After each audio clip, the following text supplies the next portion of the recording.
नमस्कार मित्रांनो. पुन्हा एक वेळ आपणाला मी भेटायला आलो. मित्रांनो, आजचा विषय आहे विजडम बिगिन्स वेन अजम्पशन्स एंड. हो मित्रांनो, जेव्हा तुमची गृहीतके, तुमचे अंदाज, धारणा जी असते, जेव्हा ती संपते, तेव्हाच खऱ्या अर्थाने शहाणपणाला सुरुवात होते. आता हा विषय का आहे आणि कशासाठी आहे? तर आपण प्रत्येक जण ना अझम्पशन करत असतो. लोकांबद्दल आपण अझम्पशन केलेले असतात. काही घटना अशा घडतात त्याच्यावर आपण अझम्पशन केलेले असतात. आपली एक धारणा बनते. ती धारणा का बनते? तर आपल्या स्वतःच्या असलेल्या वैचारिक बुद्धिमत्तेनुसार किंवा आपण आपले जे काही शिक्षण घेतलेलं आहे त्याच्या अनुभवानुसार किंवा जे तुम्हाला अनुभवायला आलेलं आहे, जे काही तुम्हाला अनुभवायला येतं त्यानुसार, म्हणजे तुमचा एक्सपिरियन्स जो आहे, त्यामुळे अनेक वेगळ्या वेगळ्या पद्धतीने तुम्ही तुमची काय करता, एक गृहीतके तयार केलेली असतात. पण ती बऱ्याच वेळा नव्हे, तर ती 100% चुकीची पण ठरतात आणि कधी कधी चुकून 99 म्हणजे अर्थात त्यावेळी एखादं कुठंतरी एक पॉइंट मध्ये ते खरं पण ठरतं. पण सगळ्यात जर विचार केला तर ही गृहीतके जेव्हा संपतात, तुमची धारणा जेव्हा संपते, तिथे तुम्हाला विजडम खऱ्या अर्थानं मिळतो किंवा प्राप्त होतो. दररोज अनेक आपण आपल्या आयुष्यामध्ये वेगवेगळ्या पद्धतीचे कामं करतो. उद्योजक उद्योगाच्या विकासासंबंधी करतात. कॉर्पोरेटचे लीडर कॉर्पोरेटच्या संबंधाने विकासाच्या बाबतीत काम करतात. त्यांचं ब्रँडिंग असेल, जे काही गोष्टी त्या ऑर्गनायझेशनला एम्पॉवरिंग करण्यासंबंध असतात ते करत असतात. आणि व्यक्तिगत जीवनामध्ये प्रत्येक जण आपल्या आपल्या पद्धतीने पुढे जाण्याचा प्रयत्न करतं आणि करिअर करण्याचा प्रयत्न करतं. पण एक गोष्ट लक्षात घ्या मित्रांनो, शेकडो तुम्ही जेव्हा निर्णय घेत असता, म्हणजे तुम्ही अर्थात तुमच्या तुमच्या व्यवसायाप्रमाणे, तुमच्या तुमच्या एकंदरीत जे तुम्ही प्रोफेशनली असाल आणि जे तुम्ही करिअर ओरिएंटेड त्या पद्धतीत असाल, तिथे अनेक निर्णय तुम्ही घेता. तेव्हा एक लक्षात एक प्रश्न तुम्हाला विचारा, की मी हा निर्णय सत्यावर आधारित आहे का? माझा निर्णय हा फॅक्ट्सवरती आधारित आहे का? रियालिटीवरती आधारित आहे का? माझ्या या अझम्पशन्स आहेत, माझ्या धारणावर आहे. कारण आपले बरेच निर्णय धारणावरच असतात. कारण आपली कोणीतरी धारणा करून देणारे पण आपल्या अवतीभोवती असतात. पण वस्तुस्थिती आपल्याला पण ती माहिती असली पाहिजे. म्हणून मित्रांनो, सगळ्यात महत्त्वाची गोष्ट आहे, की ही गोष्ट आपल्याला अत्यंत धोकादायक आहे. म्हणजे जर लिडरशिपमध्ये जर कोणता मोठा धोका असेल, तर माहितीचा अभाव. माहितीचा अभाव हा बऱ्याच वेळा लिडरशिपला अडचणीत पण आणतो आणि नेतृत्वाला सर्वात मोठा धोका कधी कधी माहितीचाही नसतो. कारण सेल्फ मेड पण काही लीडर असतात आणि त्यांना ती थॉट प्रोसेस बऱ्यापैकी, कारण ते स्टडीड असतात, त्यांना अभ्यास असतो चांगला. तर तो असतो कोणता धोका? तो असतो पडताळणी न केलेल्या धारणांचा किंवा गृहीतकांचा, त्यावर तुम्ही घेतलेला निर्णय. म्हणजे जे तुम्ही थॉट प्रोसेस केलेली आहे, नाही नाही हे या पद्धतीने नाही, हा दिस is what could be or would be, आणि त्यामुळे तिथे तुमचं गणित फसतं मित्रांनो. म्हणून तुम्ही गृहीतके आपला जो काही थॉट प्रोसेस देतात, त्याचा वेग जो आहे, तो वेग तुमच्याकडून कधी कधी फार वेगाने त्याच्यावरती प्रतिक्रिया केली जाते आणि अडचणीची बाब निर्माण होते. बऱ्याच वेळा आपल्याला वाटतात की निर्णय अत्यंत मी योग्य घेतला, पटकन घेतला, आणि आपण काय करतो, समयानुसार घेण्याचा प्रयत्न करतो. आणि इथंच मित्रांनो आपल्याला विचार करावा लागेल. आपण प्रासंगिक पद्धतीने जेव्हा एखादा निर्णय घेतो, त्या प्रसंगाची अंडरस्टँडिंग आपल्याला 360 डिग्री मध्ये झाली पाहिजे. तेव्हा तुम्ही त्या पूर्णपणे जे काही तुम्ही थॉट प्रोसेस करता किंवा तुमची ती धारणा बनवता, त्याला तुम्ही टेस्ट करा, त्याला तुम्ही समजून घ्या, त्याला तुम्ही तपासा आणि मग निर्णय घ्या मित्रांनो. म्हणून तुमचा आत्मविश्वास तेव्हाच निर्माण होईल आणि तुमचे निर्णय सोपे वाटतील. बऱ्याच वेळा काय होतं, गृहीतके अनेक वास्तवापासून ती दूर असतात, काही संबंधी नसतो. एखाद्या व्यक्तीबद्दल तुम्ही काहीतरी विचार केलेला असतो आणि ते तुम्हाला असं वाटतं ते असं असेल तसं असेल, पण त्यात काही नसतं, दूरदूरचा संबंध असतो.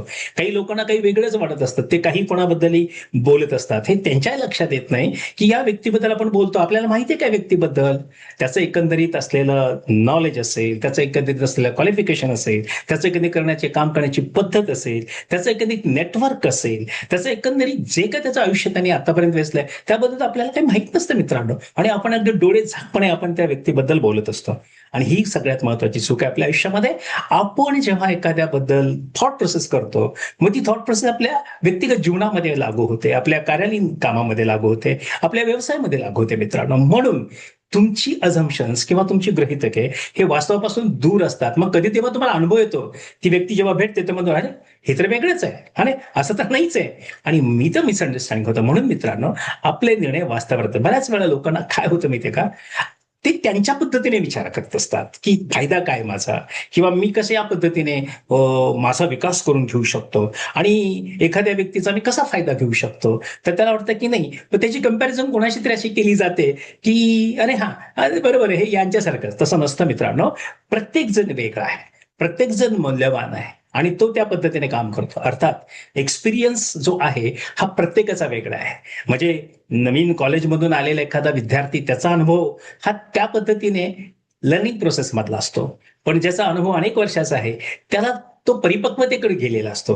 पण मध्येच ज्यांना हे समजत नाही, आणि मग ते काय करतात, तुलना करायचा प्रयत्न करतात. त्याला अर्थातच त्याला मॅच्युरिटी ऑफ लर्निंग असं पण म्हणता येईल. त्यामुळे असे बरेच लोक समाजामध्ये तुम्हाला आणि मला भेटतात, आणि भविष्यात तुम्हाला भेटतीलही. तेव्हा एकच लक्षात ठेवा, speak to the point and forget the rest. हा सगळ्यात सिंपल फॉर्म्युला मित्रांनो. अनेक लोक तुम्हाला तुमच्या आयुष्यामध्ये भेटतीलही.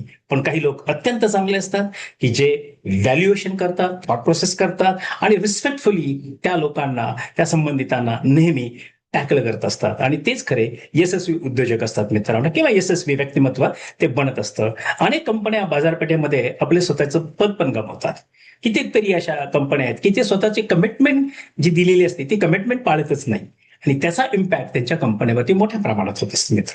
म्हणून जे काही गृहीतके असतात, जे काही त्यांनी क्रिएटिव्हिटी निर्माण केली असते मार्केटमध्ये, मार्केटिंगच्या द्वारे किंवा वेगवेगळ्या ब्रँडिंगच्या पर्स्पेक्टिव्ह मधून, पण ती ग्राहकांपर्यंत जेव्हा खऱ्या अर्थानं बदलत नाही, ग्राहक ते जे काही धारणा असते त्या कंपनीची, तोपर्यंत जेव्हा ते टेस्ट करतात त्याचं प्रोडक्ट किंवा ते एक्सपिरियन्स करतात, त्याच वेळी त्या कंपनीबद्दल त्यांचं मत निर्माण करतात. म्हणून मित्रांनो, अत्यंत प्रभावीपणे आपल्या प्रत्येकाला आपल्याला सामोरे जायचं आहे, आणि उत्तम पद्धतीनं काम करण्यासाठी आपल्याला कोणत्याही धारणेवरती अवलंबून नाही राहायचं, तर वास्तवावरती अवलंबून राहायचं. तर मित्रांनो, विशेष करून जेव्हा आपण या विचार करतो, तर विचारामध्ये बऱ्याच वेळा आपण जे काही गृहीतके धरतो, ती गृहीतके तुम्हाला, किंवा जी धारणा केलेली असते किंवा अंदाज बांधलेले असतात, हे एखाद्या वेळेस तो बरोबर येतो, पण प्रत्येक वेळी तो बरोबर येईलच असं नाही. त्यासाठी तुम्हाला प्रचंड मानसशास्त्रीय नॉलेज पाहिजे, तुम्हाला त्या विषयाचा गाढा अभ्यास पाहिजे, आणि तो एक्सपिरियन्स तुमच्या आयुष्यामध्ये येऊन गेला असेल, तर yes, you can understand. Otherwise you cannot, और नेव्हर रॅदर, राईट. तेव्हा मित्रांनो, लक्षात ठेवा की एकच प्रश्न तुम्हाला स्वतःला विचारायचा आहे, की जर मी चुकीचा असेल तर काय होईल. शिक्षणाचे दारी मला उघडतील. म्हणजे अर्थात, मी जे काही आता निर्णय घेतलाय त्यातनं मला काही शिकायला मिळेल, मला नवीन उपक्रम काय करता येईल, त्याला मला चालना मिळेल. म्हणजे चुकीतून सुद्धा तुम्हाला शिकता येतं. म्हणजे तुम्ही जेव्हा एखादं अझम्पशन करता आणि ते जेव्हा फेल होतं, त्या फेल मधून तुम्हाला लर्निंग काय करायला पाहिजे, की तुम्हाला ते शहाणपणा इथं काय प्राप्त होतं, यस, मला आता हे शिकायचं आहे, हे मला शिकण्याची गरज आहे, आता मला नवीन उपक्रम केला पाहिजे, आणि तुमचे निर्णय अधिक मग अचूक बनायला सुरुवात होते. आणि निश्चितच तुम्ही तुमच्या व्यवसायामध्ये युगो कधीच न ठेवल्यामुळे तुमचा विकास होतो. पण बऱ्याच वेळा काय होतं, सेल्फ रिस्पेक्ट असणं महत्वाचं आहे, सेल्फ इस्टीम असणं महत्वाचं आहे, पण युगो हा कधी नसावा. कारण self respect and self esteem हा सगळ्यात महत्वाची बाब आहे, तो प्रत्येकानं जपला पण पाहिजे, की जो तिथं युगो नसतो, पण स्वतःचं ते तुम्ही कर्तृत्व निर्माण केलेलं असतं, त्याला मात्र प्रत्येकाने सलाम केला पाहिजे, नव्हे तर तुमचा तो आदरच केला पाहिजे. पण युगो धरून तो त्या पद्धतीने कोणीही वर्तन केलं नाही पाहिजे. म्हणून आपल्या स्वतःवरती तुमचा विश्वास त्या पद्धतीने विकसित होऊ शकतो, जर तुम्ही स्वतःला हे विचारले, की माझ्या विश्वासाला कोणते ठोस पुरावे आहेत, की मी माझा विश्वास या पद्धतीने निर्माण करीन. मी तथ्य, जे फॅक्ट्स आहेत आणि जी मतं आहेत, याची गल्लत तर होत नाहीये ना, मग त्याच्यावरती मी विचार केला पाहिजे. आणि कोणती महत्वाची माहिती माझ्या नजरेतनं सुटलेली आहे, ती माहिती आपण घेतली पाहिजे. तर बऱ्याच वेळा काही माहिती आपल्याला, अर्थात कुठली पण माहिती तुमच्याकडे येत असताना ती व्यवस्थितपणे येईलच याची गॅरंटी नाहीये. त्यामुळे आपल्याला ती दोनदा तीनदा तपासावी लागते, वास्तव्यात जावं लागतं. काही काही मॅन्युफॅक्चर पण इन्फॉर्मेशन असतात, त्याकडे तुम्हाला अत्यंत महत्वानं लक्ष देणं गरजेचं असतं मित्रांनो. कारण आपल्या व्यक्तिगत जीवनात, सामाजिक जीवनात, कौटुंबिक जीवनात आणि व्यावसायिक जीवनात अशा घटना घडतात मित्रांनो, आणि त्यासाठी तुम्हाला आणि मला सतर्क राहणं गरजेचं आहे. तेव्हा आपल्या निर्णयाला जर कोणी विरोध करत असेल किंवा त्या पद्धतीने विरोध करणारा दृष्टिकोन जर काय असेल तर तो काय सांगतो, तर त्याच्यामध्ये परिपक्वतेचे काही इश्यूज आहेत का, किंवा त्याच्या डायमेन्शनली अप्रोचमध्ये आपण काही चुका करतो का, हे आपल्याला समजतं. आणि जर मला असं वाटतं की हे विरुद्ध बाजूनं समर्थन आहे की काय, तेव्हा आपल्याला काय मांडलं पाहिजे आणि वास्तव काय, कंपनीच्या हिताचं काय आहे, त्याचाच विचार जोपर्यंत आपण करत नाही तोपर्यंत आपल्याला कुठल्याही गोष्टी व्यवस्थितपणे समजणार. त्यामुळे कंपनी हित हे सगळ्यात प्राईम मोस्ट असलं पाहिजे. पण त्याच्या अनुषंगाने तुम्हाला मात्र परिपक्वतेच्या विचारांकडे सतत मात्र जागृत असलं पाहिजे.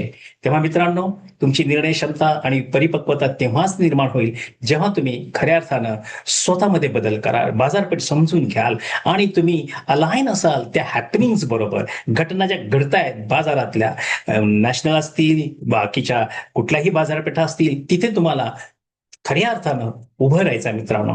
म्हणून कधीही ओव्हर कॉन्फिडन्स मध्ये कधी जोखीम घेऊ नका.